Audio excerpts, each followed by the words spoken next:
He walked into my store every night at 3 a.m. for a week. Never said a word.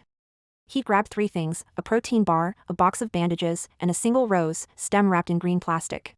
Lay them on the counter with a kind of reverence. I'd ring him up, he'd nod, and vanish back into the night. On the 8th night, the pattern broke. He placed his usual items on the counter. Then, from inside his long coat, he produced a 4th. A small, brand new shovel.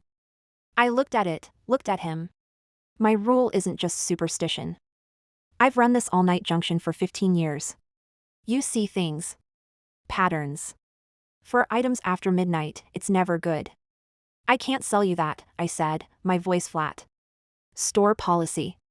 For items after midnight is a hard no. He didn't get angry. He didn't plead. He just stared at me, his eyes dark and depthless under the fluorescent lights. After a full 30 seconds of silence, he picked up the shovel. He left the 3 other items on the counter, turned, and walked out. I should have called the police then. But what would I say? A quiet man tried to buy a shovel with his rose? The next day, the news had the story.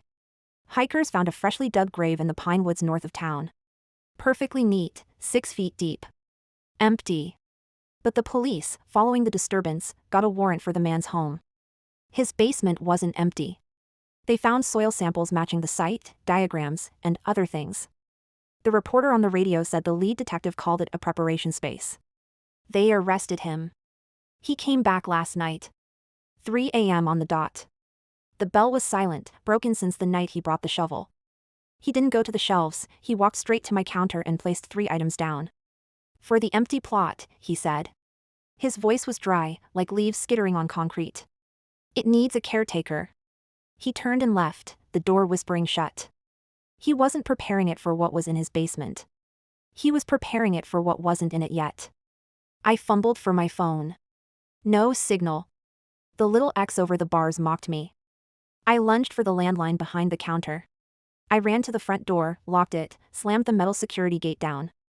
I huddled behind the counter, watching the security monitor. He wasn't leaving. In his hand was the shovel. The one I never sold him. He just stood there. For an hour. 2.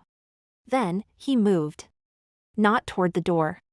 To the edge of the asphalt where the cracked pavement met the weeded lot next door. He only brought 3 items tonight. A gift. The 4th item, the shovel, he already had. He walked back to the center of the parking lot, looked up directly at the camera, and gave a small, knowing nod. Then the screen fizzed to black. The power's out. The hum of the coolers is gone.